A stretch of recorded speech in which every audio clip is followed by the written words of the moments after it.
के बांध लेना, तिरंगे के कसर पर कफन बांध लेना, तिरंगे के कसर पर कफन। एक सच्चे मुसलमान की पहचान है। अस्सलामु अलैकुम व रहमतुल्लाहि व बरकातुहू।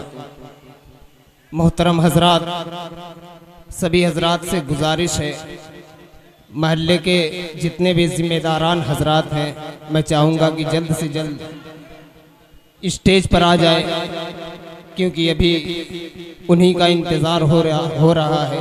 कुछ ही देर में अभी परचम कुशाई होगी। मैं चाहूँगा कि सभी हजरात जल्द से जल्द स्टेज पर तशरीफ लाए। सारे जहां से अच्छा हिंदुस्तान हमारा, हम बुलबुले हैं इसकी, ये गुलसिता हमारा। मजहब नहीं सिखाता आपस में बैर रखना, हिंदी है हम वतन है हिंदुस्तान हमारा। सारे जहां से अच्छा हिंदुस्तान हमारा। हमारे बीच बहुत सारे हजरात मौजूद हैं। तारिक अदनान साहब भी हमारे सामने अपने धीमे धीमे रफ्तार से आ रहे हैं। मैं सभी का वेलकम करता हूं इस प्रोग्राम में। मोहल्ला दक्षिण खैराबाद का छोटा सा प्रोग्राम जो काफ़ी बड़ा बनाने की कोशिश कर रहे हैं सभी हजरात। मैं चाहूँगा कि जल्द से जल्द इरफान भाई और जितने भी हजरात हैं सभी शरीक हो जाएं। बिस्मिल्लाहिर्रहमानिर्रहीम।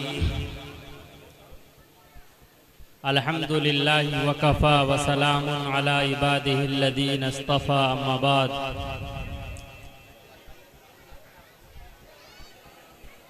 स्टेज पे तशरीफ फरमा हज़रत मौलाना मुजीबुर रहमान साहब कासमी दामत बरकातुहू और दीगर मुअज़्ज़िज़ीन महल्ला, अजीज बच्चों, नौजवान साथियों,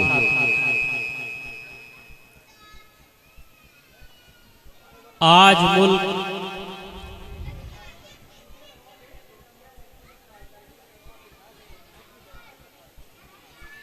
उन्यासीवां 79 यौम आज़ादी पूरे तुस्को एहतिशाम के साथ मना रहा है। हमारा ये मुल्क बहुत ही अजीम कुर्बानियों के बाद आज़ाद हुआ है। ऐसी कुर्बानियां जिसको सुनने के लिए दिल गुर्दा चाहिए।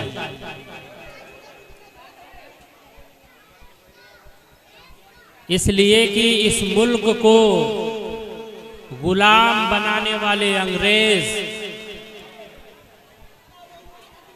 इस मुल्क में हुर्रियत का नारा बुलंद करने वाले, आज़ादी की मांग करने वाले इस मुल्क के बाशिंदों को अंग्रेज ने ऐसी ऐसी वहशतनाक सजाएं और अज़ियतें दी हैं कि आज उसके तस्वुर से ही रूह कांप जाती है।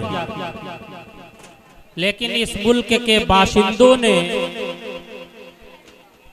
उनके जुल्म जौर के डर से आज़ादी का मस्ताना नारा हरगिज नहीं छोड़ा। आप बारहा सुनते आए हैं कि बरतानिया से ईस्ट इंडिया कंपनी नाम की एक तिजारती वफ्द हिंदुस्तान आया और यहाँ की खुशहाली, माल और दौलत की रेल पे उन लालची सौदागरों को एक आंख न भाई और इस मुल्क को हड़पने के लिए उन्होंने साजिशें शुरू की।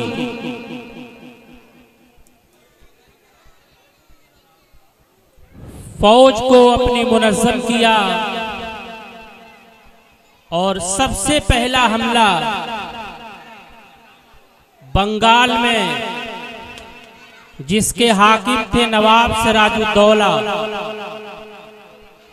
वहां हमला किया।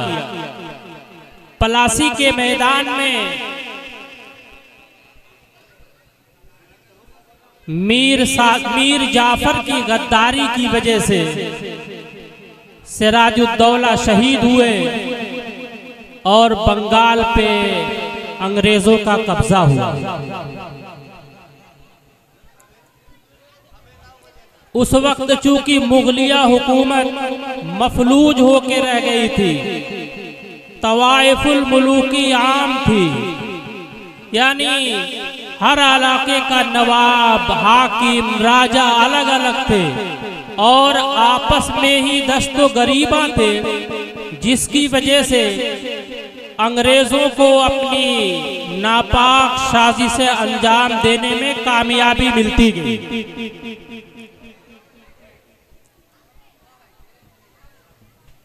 पूरी आजादी की तहरीक में अंग्रेजों के इस नापाक अज़ाइम को जो सबसे पहले जिसने भापा है वो मैसूर के सुल्तान, मैसूर के राजा हैदर अली थे और फिर उसके बाद उनके लायक व फायक बेटे सुल्तान टीपू शहीद रहमतुल्लाह अलैह थे, जिन्होंने इब्तिदानी ये भांप लिया था कि ये 7 समुंदर पार की ये कौम हमारे इस प्यारे मुल्क को हड़पना चाहती है। इसलिए उन्होंने मुल्क भर के तमाम राजाओं को, नवाबों को ये खत लिखा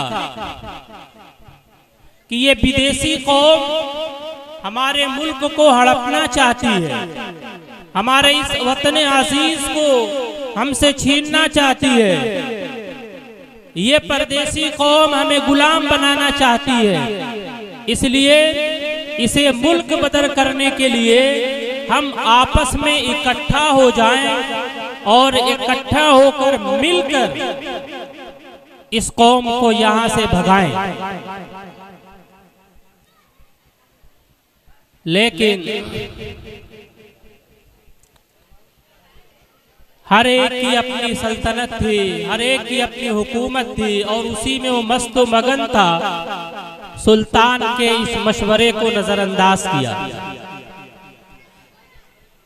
हमारे इस वतन अजीज को अंग्रेजों की गुलामी में जाने से रोकने के लिए उस दुरअंदेश बादशाह ने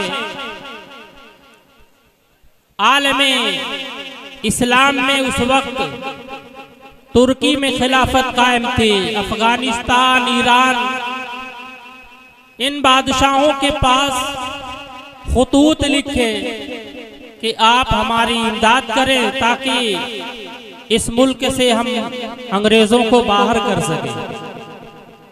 इसी तरीके से और भी दीगर मुल्कों को, खास तौर से फ्रांस को भी खुतूत लिखे कि ये अंग्रेज पूरी दुनिया पे अपनी हुकूमत कायम करना चाहते हैं, इसलिए आप हमारी मदद करें, आप भी इनके सताए हुए हैं, इस मुल्क से निकालने में आप हमारी मदद करें।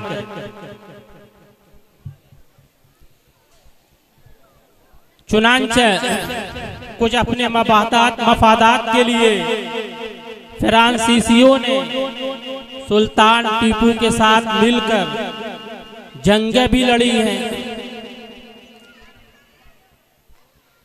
इसी तरीके से सुल्तान टीपू शहीद रहमतुल्लाह अलैह भी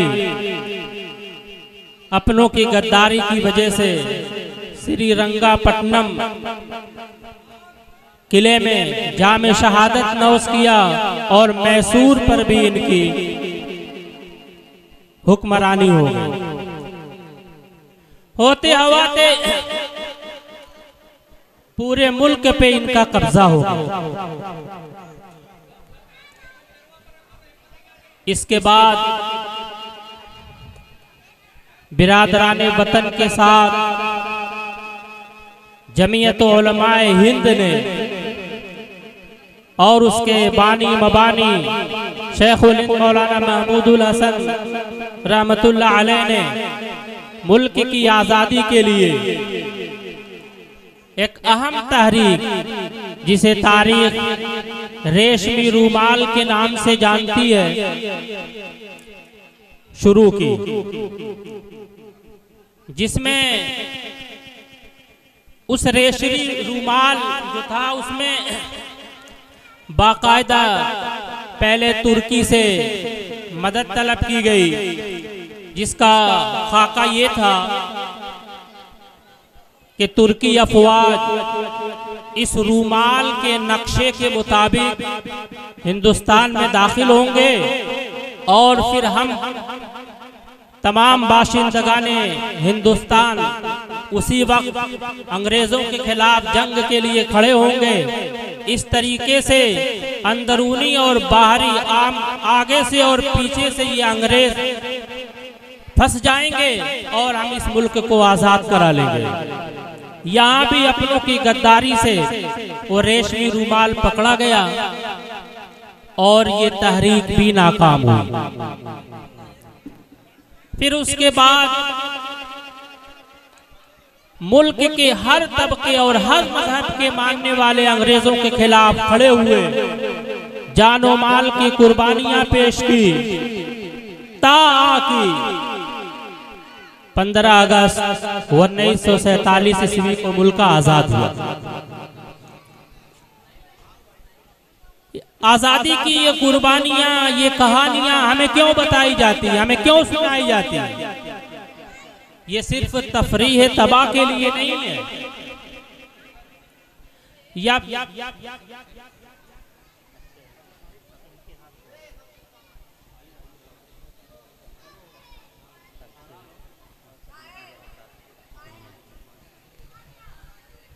इस प्रोग्राम का अब आगाज होने जा रहा है। इसके लिए सबसे पहले परचम कुशाई का अमल शुरू होगा। इसके लिए मैं दरख्वास्त कर रहा हूँ इस इजलास के सरपरस्त सदर मोहतरम जनाब अलहाज शाहिद रजा साहब से और मोहतरम जनाब जमाल अख्तर साहब और स्टेज के दीगर लोगों से, मौलाना मुजीबुर रहमान साहब कासिमी दामत बरकातुम से कि झंडे के पास तशरीफ ले चलें और परचम कुशाई की रस्म अदा करें।